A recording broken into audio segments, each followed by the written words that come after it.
नमस्कार दोस्तों, स्वागत है आपका स्टॉक युक्त यूट्यूब चैनल में। ये जो वीडियो है दोस्तों, पिछली वीडियो का ही कंटिन्यूशन है। पिछली वीडियो में हमने BEML के रिगार्डिंग बात की थी और अब इस वीडियो में हम RVNL के रिगार्डिंग बात कर रहे हैं।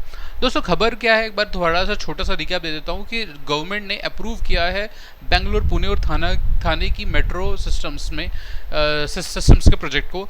इसमें कुछ नए ट्रैक्स भी हैं और कुछ में मेट्रो का नया एक्सटेंशन भी है। मोटा मोटा देखा जाए तो काफ़ी एक अच्छा प्रोजेक्ट है, काफ़ी अच्छे ऑर्डर्स हैं, जिसमें 30, 42 और कोई लगभग 45,000 करोड़ का total overall project estimation cost बन रही है। ठीक है, तो ये तो हमारी पूरी न्यूज़ है, जिसमें हम इससे पहले BEML के स्टॉक के बारे में बात कर चुके हैं। अब हम बात करते हैं RVNL के बारे में। दोस्तों जब हम RVNL स्टॉक के बारे में बात करते हैं तो हमें ये जानकारी मिलती है कि RVNL कोई 1.25 लाख करोड़ की कंपनी है, एक मेमथ है, एक बहुत बड़ा जॉइंट प्लेयर है रेलवे सेक्टर का। मगर दोस्तों इसकी जो मार्केट कैप है 1.25 लाख करोड़ की है, ये 1,19,000 करोड़ के आसपास की जो मार्केट कैप है, ये हमेशा से इतनी नहीं रही है। ये पिछले 3 साल पहले तक बहुत कम मार्केट कैप थी और 5 साल पहले कोविड से पहले देखा जाए तो इसकी कोई मार्केट कैप थी ही नहीं, बहुत बहुत छोटी मार्केट कैप थी और कोई स्टॉक को पूछता भी नहीं था। दोस्तों मैं सीधा सीधा आपको इधर प्रॉफिट एंड लॉस पे यहाँ लेके जाना चाहता हूँ और आप देखिए कि पिछले 5 सालों से इसने 89% के CAGR दी है। राइट, एक साल में स्टॉक को 367% का रिटर्न दे दिया है, तो एक मैसिव रिटर्न्स है। यानी कि स्टॉक ऑलरेडी बहुत भाग चुका है और क्योंकि स्टॉक भाग चुका है इसका सीधा सीधा असर पी पर दिखता है। आप देख सकते हैं कि पी जो है स्टॉक का वो बहुत ज़्यादा ऊपर है। अगर हम 3 साल का पी देखें तो इस वक्त स्टॉक का पी जो है 90 के आसपास का चल रहा है, 88 का पी है, जबकि मीडियन पी पिछले 3 सालों का 11 है। आप सोच सकते हैं कि 11 का पी 88 के पी पे 8 गुना पी एक्सपेंशन हो गया है। ठीक है, मार्केट ने इसको भाव ही ज़्यादा दे दिया है। आप यहाँ से देखिए कि स्टॉक का पी 88 है, जबकि इंडस्ट्री का पी आज भी 25 पर चल रहा है। 25.6 का इंडस्ट्री का पी है।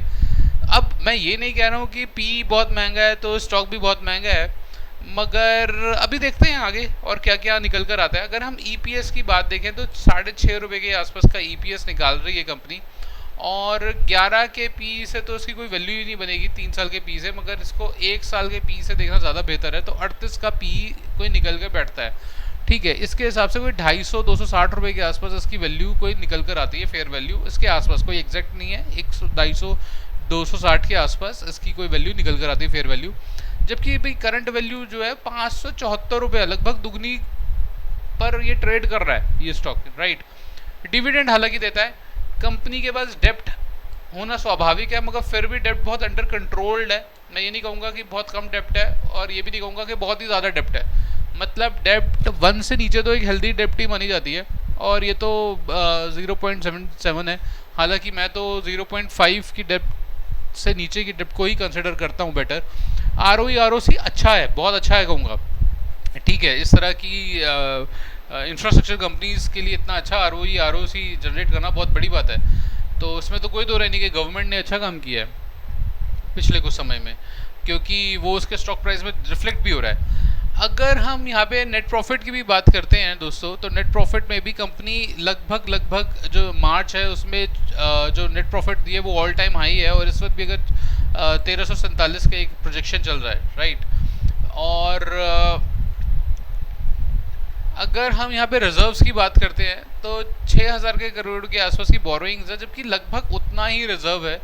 और ये जो 5782 करोड़ का जो रिजर्व है, ये आप देखिए कि नेट कैश फ्लो भी इसमें ऐड हो जाए तो हमारे पास रिजर्व और बोरोइंग लगभग बराबर ही आ जाती है। ठीक है, तो कंपनी का ओवरऑल स्ट्रक्चर तो फाइनेंशियल तो अच्छा लग रहा है।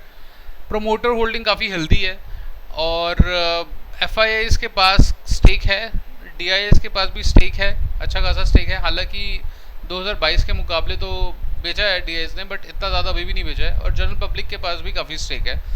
अब ये भी नहीं पता है कि जनरल पब्लिक में कौन कौन इसमें बड़े छुपे रुस्तम छुपे हुए हैं। ठीक है, अब अगर हम इसके स्टॉक पे जाते हैं तो फिर हम देखते हैं क्या होता है। दोस्तों स्टॉक के चार्ट को डिस्कस करने से पहले मैं एक डिस्क्लेमर देना चाहता हूँ कि हो सकता है कि ये स्टॉक मेरे पोर्टफोलियो में है, तो मेरी इस वीडियो के आधार पर RVNL में निवेश करना आपके पोर्टफोलियो के लिए जोखिम भरा हो सकता है। RVNL में निवेश करने से पहले कृपया करके अपने वित्तीय सलाहकार की राय अवश्य लें। तो दोस्तों अब RVNL जो स्टॉक है इस पे थोड़ा समझते हैं कि क्या है यहाँ पर।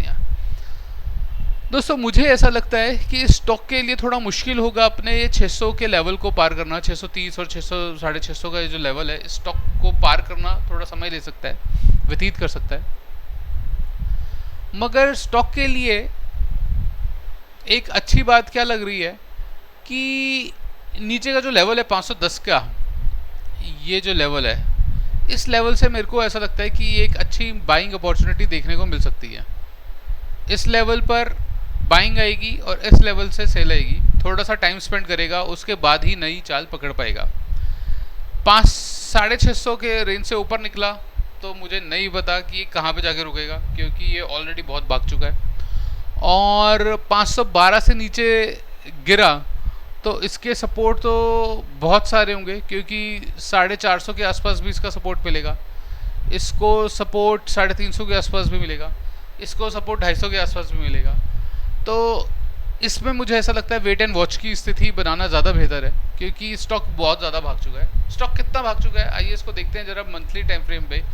तो सर ये स्टॉक पकड़ना ही मुश्किल है दोस्तों, ये मतलब कभी पकड़ ही नहीं पाए।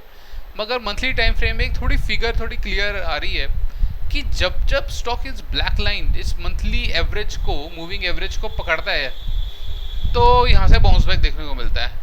ठीक है, तो मंथली एवरेज, थोड़ा सा मंथली टाइम फ्रेम इसका एक क्लियर व्यू दिखा रहा है कि स्टॉक यहाँ पे टाइम स्पेंड कर सकता है। उससे क्या होगा कि इसकी जो मंथली ये ब्लैक कलर की लाइन है ये थोड़ी बढ़ेगी, क्योंकि मूविंग एवरेज थोड़ी ऊपर जाएगी और यहाँ से प्राइस थोड़ा नीचे करेक्ट होगा।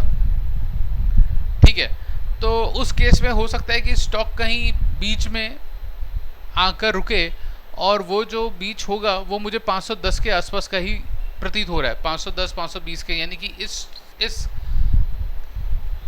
ये जो कैंडल बनी है इसके मिड में। तो इसको हम जरा अब वीकली कैंडल पे ले जाते हैं और समझते हैं कि क्या हो सकता है। तो ये थोड़ा लंबे अवधि के निवेशकों के लिए ये वीडियो थोड़ी सी बन रही है। तो यहाँ पर अगर हम देखें तो ये जो एरिया आएगा, क्योंकि ये देखिए बहुत अच्छा एक पॉइंट दिख रहा है, एक इन्वेस्टमेंट होराइजन्स है, तो मेरे को नहीं लगता कि ये चीज़ें तोड़ सकता है। हालांकि स्टॉक मार्केट में कुछ भी कहना बड़ा मुश्किल होता है, इतने बड़े बड़े दावे नहीं किए जा सकते, परंतु फिर भी 510 515 की रेंज मेरे को काफ़ी महत्वपूर्ण लग रही है। ये जो रेंज है 510 की, ये जो कैंडल की रेंज है, ये काफ़ी महत्वपूर्ण लग रही है और मुझे नहीं लगता कि एक रेंज आसानी से टूट पाएगी। साथ ही साथ मुझे नहीं लगता कि 640 से ऊपर की जो रेंज है वो भी आसानी से टूट पाएगी। तो मैं तो उसमें वेट एंड वॉच ही करूँगा, नीचे गिरने पे खरीदूंगा और ऊपर के लिए होल्ड कर सकता हूँ। पर अगर मैं इसमें स्विंग ट्रेड करना चाहूँ तो मंथली अगर मैं फिगर लगाऊं तो मंथली फिगर मेरे को बड़ी बढ़िया लग रही है। अब मंथली फिगर में क्या है, यहाँ पर ये हो सकता है स्टॉक नीचे थोड़ा सा डाउन चला जाए। अगर स्टॉक नीचे प्राइस करेक्ट करता है, जैसे ये बंद कर देते हम, अब देखिए हो तो क्या हमने क्या समझा कि ये एक इसकी रेंज जा रही है 600 के आसपास की और 650 के आसपास की, यानी कि एक रेंज ये है और एक रेंज ये है, और यहाँ से बाइंग जनरेट हो रही है। ठीक है, और एक 500 ये रेंज, ये एक बहुत बड़ा मेजर सपोर्ट दिख रहा है ये, तो ये मैं ग्रीन कर देता हूँ। ये जो सपोर्ट है अब यहाँ पर अगर आएगा तब आगे देखते हैं कि ये कैसा चार्ट पर प्रतीत होता है, क्या इसमें बाइंग आती है नहीं आती। और इसमें से मैं एजुकेशनली लॉन्ग की एक सपोर्ट एक ट्रेड ले सकता हूँ 7-8% के मार्जिन के लिए, स्विंग ट्रेड। ठीक है, मैं 1 आवरली टाइम फ्रेमवर्क की बात कर रहा हूँ। और अगर ये यहाँ से ऊपर निकला तो एक अच्छा अप मूव और दे सकता है। तो यहाँ पर अगर मैं लेता हूँ तो पहला टारगेट मेरा कोई 595 594 का हो सकता है, और दूसरा टारगेट मेरा 634 के आसपास का, 630 640 की रेंज में मैं रख सकता हूँ। तो ये एक स्विंग ट्रेड की अपॉर्चुनिटी मैं रेल विकास निगम में रख सकता हूँ। परंतु अगर ये नीचे गया तो क्या होता है, तो अगर नीचे गिरा तो मुझे नहीं लगता घबराने वाली बात होनी चाहिए, क्योंकि क्या ये इतनी बड़ी बड़ी कैंडल इसको नीचे करने देंगी? इतनी बड़ी बड़ी विशालकाय कैंडल्स बन रही हैं, इतना बड़ा बड़ा, ये जिन लोगों ने यहाँ पर ख़रीदा होगा 420, 483, 520 के रेंज में, उन्होंने ये 10-15% के लिए नहीं ख़रीदा होगा। ये लोग 10-15% खरीदने वाले नहीं है जो 1 लाख करोड़ की कंपनी को 30% ऊपर बढ़ा दे। नहीं, ये लोग, आप मानते नहीं मानते इस बात को? अगर आप मानते हैं इस बात को कि ये लोग जो 1 लाख करोड़ की कंपनी को 30% ऊपर बढ़ा सकते हैं, वो लोग 10% के लिए तो काम नहीं करेंगे। अगर मानते हैं तो कृपया करके हमारे इस वीडियो को लाइक ज़रूर कीजिएगा। तो इस रेंज में तो बहुत बड़े बड़े लोग छुपे हुए हैं, मतलब इन्वेस्टेड हैं, ठीक है, और हमें तो उन्हीं को पकड़ना है। अब जैसे आप ये भी देख सकते हैं कि यहाँ से यहाँ तक भी स्टॉक जो है 13% ऊपर गया। अब ये जो 13% ऊपर गया है, इसमें थोड़े थोड़े तो फुटप्रिंट्स दिख रहे हैं हमको, ठीक है, इन्वेस्टर्स के, अच्छे इन्वेस्टर्स के। तो अगर ये नीचे गिरता है यहाँ से, तो मेरे लिए तो बाइंग अपॉर्चुनिटी होगी, एजुकेशनली बाइंग अपॉर्चुनिटी होगी। और अगर नहीं गिरा तो यहाँ तक अगर आता है तो फिर हम इसमें एजुकेशनली लॉन्ग हो सकते हैं एक स्विंग ट्रेड के लिए। हालांकि इसमें अभी बुलिश होना मैं कह नहीं सकता, क्योंकि स्टॉक प्राइस बहुत बड़ा स्टॉक काफ़ी भाग चुका है, काफ़ी रनअप कर चुका है, और इतने रनअप के बाद इस स्टॉक को ख़रीदना मुझे कोई समझदारी की बात नहीं लग रही है। और इस स्टॉक को ख़रीदना चाहिए नहीं ख़रीदना चाहिए बड़े टाइम फ्रेम के लिए, उस पर भी मैंने आपको बात बताई कि स्टॉक को ये ब्लैक लाइन बार बार अट्रैक्ट कर रही है अपनी तरफ, तो ये स्टॉक नीचे जाएगा, ठीक है। और जब ये नीचे जाएगा 455 के हिसाब में के लिए, तब हम यहाँ पर थोड़ी सी एंट्री ले सकते हैं। क्योंकि थोड़ी सी क्यों कहा? क्योंकि इसके बाद दोबारा ऐसा पॉसिबल है कि स्टॉक नीचे चला जाए, तो थोड़ी सी एंट्री ले सकते हैं। उसके बाद फिर दोबारा देखेंगे कि स्टॉक का क्या मूव बनता है। और रही बात अभी थोड़े समय के टाइम फ्रेम के हिसाब से, जो 1 घंटे के टाइम फ्रेम में हमने स्विंग ट्रेड की डिस्कशन करी, तो उसमें तो मैंने आपको बताया कि 550 की रेंज में मैं इस स्टॉक को ख़रीदूँगा। स्टॉप लॉस अगर मेरे को लगाना हुआ, हालांकि मैं स्टॉप लॉस लगा के ज़्यादातर काम करता नहीं हूँ, मगर अगर स्टॉप लॉस मेरे को लगाना हुआ तो यहाँ पे मैं 546 के आसपास का स्टॉप लॉस लगाऊंगा, और टारगेट मेरा 590 से ऊपर का होगा। अगर 590 पर आया तब देखते हैं कि ये RSI इसकी एग्जॉस्ट हो रही है या नहीं हो रही है। अगर RSI एग्जॉस्ट नहीं हो रही होगी तो हम इसको आगे 600 से ऊपर के टारगेट के लिए एक्सपेक्टेशंस रखेंगे अपनी, नहीं तो यहीं से ही माल को बेचकर निकल जाएंगे। तो दोस्तों, ये था मेरा अपने विचार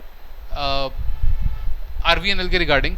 अगर आप वीडियो को अंत तक देख चुके हैं तो कृपया करके वीडियो को लाइक कीजिएगा, हमारे चैनल को सब्सक्राइब कीजिए और बेल आइकन को दबाइए ताकि हमारी वीडियो की नोटिफिकेशंस आप तक समय तक पहुंच जाए।